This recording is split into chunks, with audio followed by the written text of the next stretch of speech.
Assalamualaikum warahmatullahi wabarakatuh. Perkenalkan, saya Sismandita Nurfala dengan NIM 2023-31083. Di sini saya akan mempresentasikan hasil UAS proyek saya yang bermata kuliah rekayasa perangkat lunak.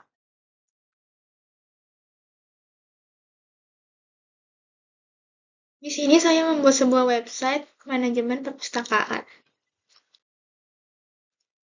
Ada beberapa aktor yang terlibat, itu ada anggota perpustakaan, di mana dia berfungsi sebagai peminjam, pengembali, lalu dapat melakukan perpanjangan masa pinjam, dan juga dapat mencari buku yang diinginkan. Kemudian ada petugas perpustakaan, di mana petugas perpustakaan tersebut berfungsi untuk mengelola data buku, mendaftarkan anggota, membuat sebuah laporan, dan juga membantu dalam proses peminjaman serta pengembalian buku. Lalu yang ketiga ada sistem. Sistem ini yang merupakan akan mengelola seluruh aktivitas yang ada di dalam perpustakaan.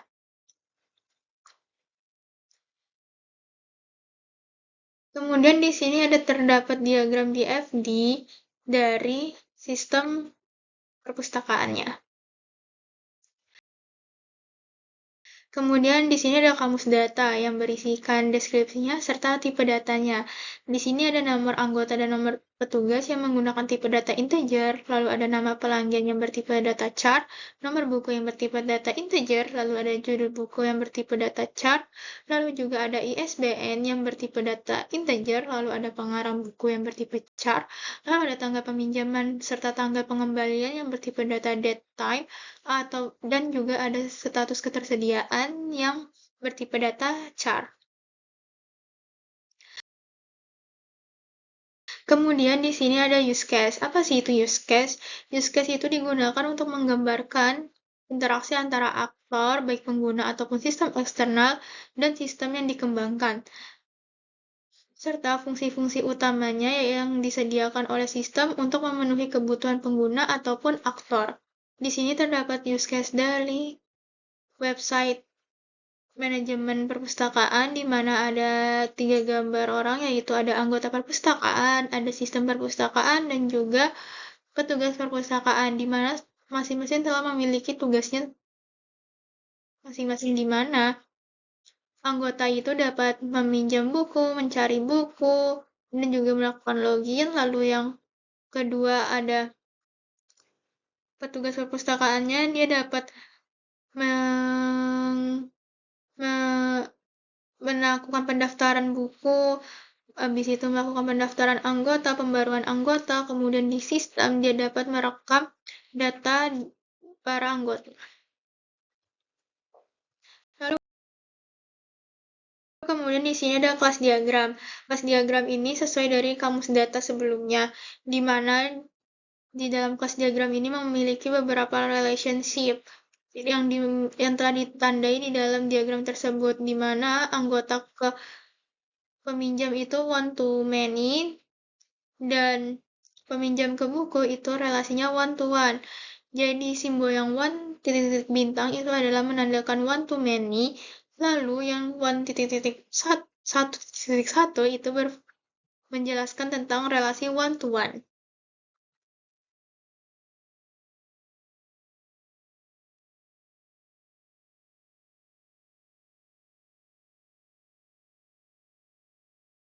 Selanjutnya di sini ada activity diagram. Activity diagram itu menggambarkan sebuah alur kerja ataupun urutan aktivitas yang terjadi di dalam suatu sistem ataupun proses. Di dalam diagram ini menunjukkan langkah-langkah yang harus dilakukan untuk mencapai sebuah tujuan tertentu, serta dalam keputusan-keputusan yang diambil selama proses tersebut. Di sebelah kanan terdapat ada activity diagram dari website manajemen perpustakaan, di mana dimulai dari start, lalu kemudian ada registrasi data diri, lalu dari anggota registrasi data diri, kemudian ke basis data untuk menyimpan data anggota. Kemudian akan melakukan login, habis itu memilih koleksi buku, lalu memilih buku, menyewa buku, habis itu mulai melakukan peminjaman. Jika iya, maka akan lanjut ke bagian pustakawan, dan kalau tidak akan kembali lagi untuk memilih buku. Kemudian dari pustakawan itu, kita akan melakukan pencatatan data pemesanan dan selanjutnya akan berakhir di anggota lagi setelah mereka mendapatkan hasil surat peminjaman.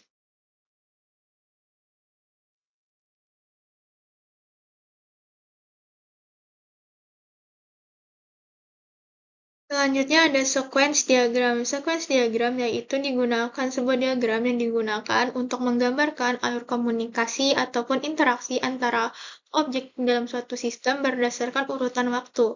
Diagram ini menunjukkan bagaimana pesan atau perintah dikirimkan dari suatu objek ke objek lainnya untuk menyelesaikan suatu proses ataupun tugas tertentu.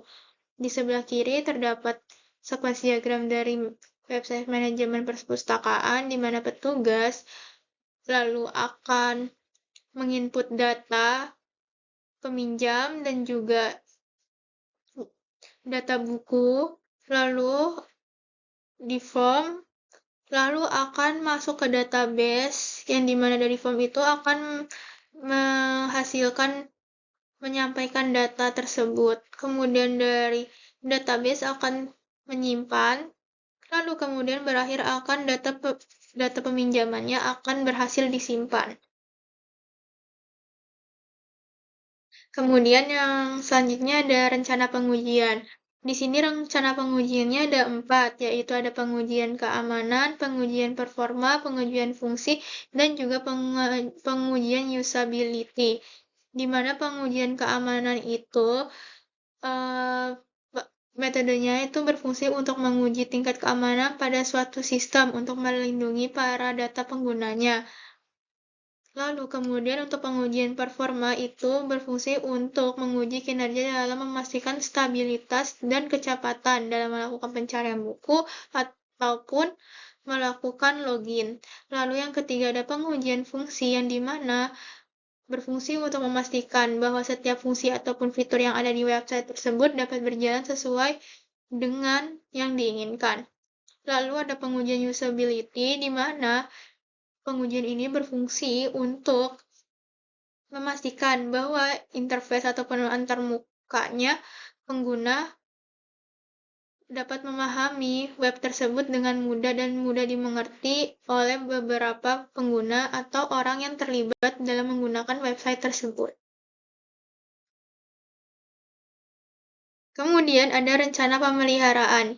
Rencana pemeliharaan ini sangat penting demi keberlangsungannya website tersebut, di mana di rencana pemeliharaan ini juga terdapat 4 bagian, yaitu pemeliharaan rutin, di mana pemeliharaan rutin ini berfungsi untuk memperbaiki bug, lalu memperbarui perangkat lunak, dan juga dapat berfungsi untuk menambahkan fitur-fitur sesuai dengan saran dari para penggunanya.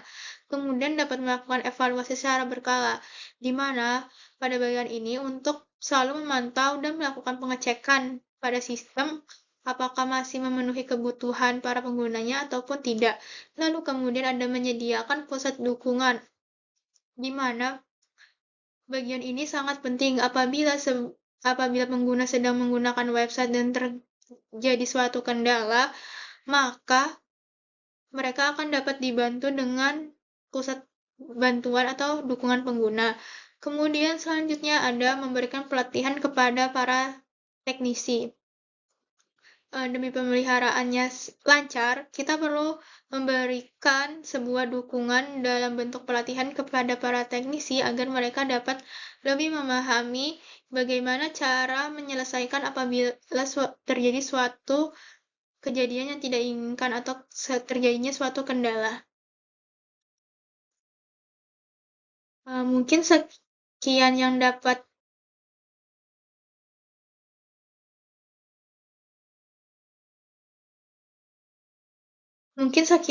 saya sampaikan. Kurang lebihnya saya mohon maaf. Wassalamualaikum warahmatullahi wabarakatuh.